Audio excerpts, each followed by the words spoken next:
2025 has become the most emotional and defining year in dancehall history. Jamaica's music scene witnessed the unimaginable, moments that transcended beats, bars, and beefs.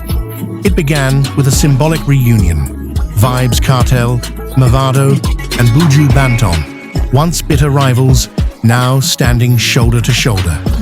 From prison and clashes to unity and healing. This reunion brought an entire generation of dancehall fans to tears. But that was only the prelude. What followed was the sound of silence being shattered. Alkaline, a voice unheard in live media for over a decade, finally stepped back into the spotlight, and fans had a lot to say. And just as the healing began to take root, the reggae world was struck by tragedy. The passing of Leroy Gibbons, a legend whose voice defined an era of lovers' rock. He left behind a silence only his melodies can fill.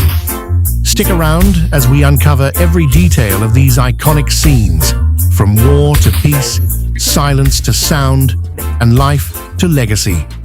To understand the weight of this reunion, we have to rewind the clock. Mavado, during me and Mavado, he used to run up on me a couple of times. I ran up on him. The last time I was in St. Elizabeth, that was crazy. Which was then I got the concept to do the door run song. Because I had a door run song before Sting. And then after Sting, then I was like, you know what? Because he ran off stage too. I mean, I'm glad we had that feud, man. It made us big and, you know what I mean, it spread dancehall to places like Africa, which at the time we were like, these guys listen to us. Because, you know, they don't showcase that in the media then, before the internet, where you could just jump on your phone and see Africa for yourself. Yeah, so I think clashing is good, man. I don't know. How do y'all get to good terms after clashing? Is it conversation? The first time we had that conversation was the second time the government sent for us in Jamaica, because the Vybz Kartel Mavado thing was so big. School kids fighting, people getting hurt. In the mid-2000s, a lyrical war broke out between two of dancehall's most dominant forces. Vybz Kartel, the architect of the Gaza movement, and Mavado, leader of Gully. Tracks like War Teacher and Last Night didn't just shake the charts. They split communities, sparked violent clashes, and even inspired factions as far away as Africa, the UK, and the US. It wasn't just a rivalry, it was a global cultural divide. Politicians, church leaders, and even government officials tried to extinguish the flames in 2007 and 2009. Peace treaties were drafted, hands were shaken. But the war lived on through diss tracks and fan loyalty. Reconciliation? That seemed impossible. During those years, Buju Banton, often called the moral compass of reggae, was serving time in the United States.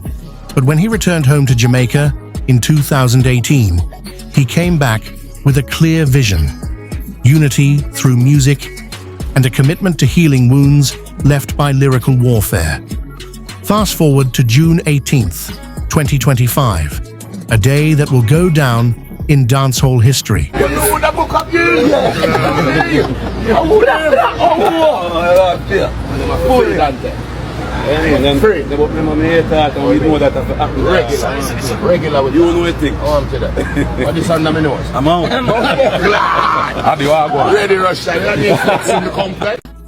Word spread like wildfire. Kartel and Mavado were in Miami, not to clash, but to collaborate. It was all happening under the banner of DJ Khaled's Alam of God project. Not only were Kartel and Mavado present, but so were Bounty Killer and Buju Banton. For the first time since Kartel walked free, in July 2024, the Gully and Gaza generals shared studio space. It was surreal. Behind-the-scenes photos and footage emerged. Kartel, dreadlocks long and untamed, bumping fists with Mavado, who wore the same stoic grin from his earliest hits. Even Buju, known as Justice by some fans, stood between them, not as a referee, but as a symbol of rebirth. Across the Caribbean, In London, Toronto, and Africa, fans watched in disbelief. Legendary moment. One Gully Gad, one Gaza Don. What a time to be alive. Social media lit up.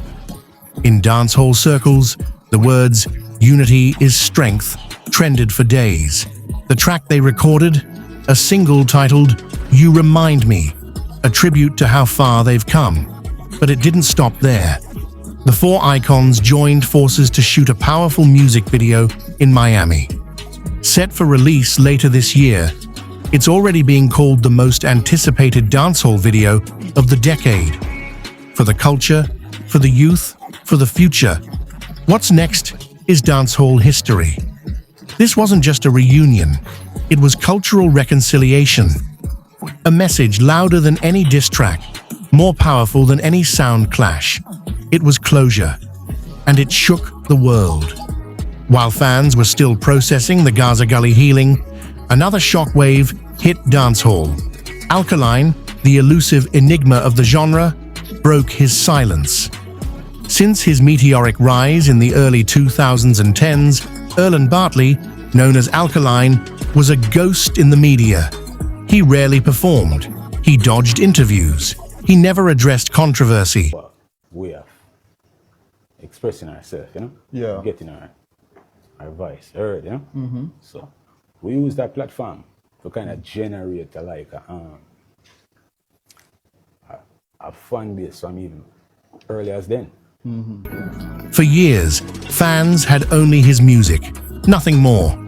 But in May 2025, everything changed. BT UK aired Alkaline's first recorded interview in over 8 years. It was brief, but enough to spark conversation, confirming a new album and signaling that the Vendetta boss was gearing up for a full return.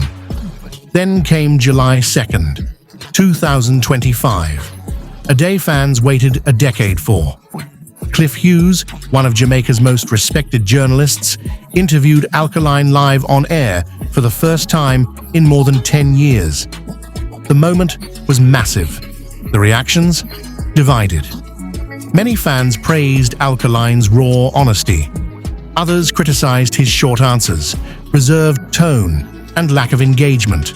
One fan tweeted, "He seems unprepared. This is what 10 years off the mic looks like." But beneath the headlines was a story of pain and resilience. Alkaline revealed how public scrutiny drove him into retreat. He lost 2 close family members during the pandemic and said he nearly quit music entirely. He spent the years in silence, focusing on mental wellness, songwriting, and finding purpose again. Most significantly, he confirmed his new album, Rebirth. Featuring collaborations with Popcan, Burna Boy, and Jada Kingdom, the album signals not just a comeback, but a reinvention. Some fans, however, were disappointed by how carefully he sidestepped questions about his longtime rival, Vybz Kartel. They expected fire, passion, even tension. What they got was introspection. But maybe that's just Alkaline. Still mysterious, still guarded, still unbothered. And perhaps that, in itself, is a statement louder than any verse. Amid the celebration of unity and long-awaited returns, tragedy struck the heart of reggae. On May 14th, 2025, Leroy Gibbons, the beloved crooner behind hits like Cupid, Four-Season Lover, and This Magic Moment, passed away at the age of 74. Gibbons had been battling stroke complications since 2020.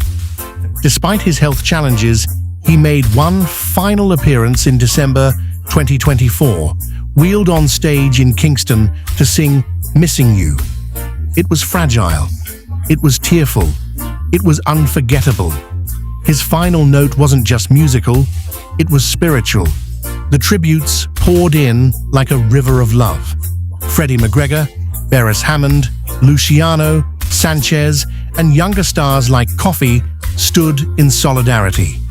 Jamaica's Prime Minister, Andrew Holness, released a statement.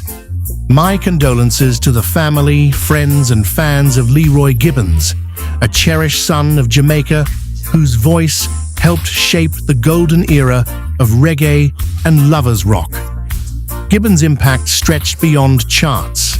His voice is etched into the memory of every wedding, family reunion, and late-night radio playlist. His songs weren't just played, they were felt. Lovers Rock lost a pioneer. Jamaica lost a national treasure. The world lost a soul that sang straight to the heart. Well, dancehall is no longer just about clash. It's about connection. Reggae isn't just a rhythm. It's remembrance. What comes next is history in the making. What do you think was the most emotional moment? Drop your thoughts in the comments and don't forget to subscribe. More powerful stories are coming.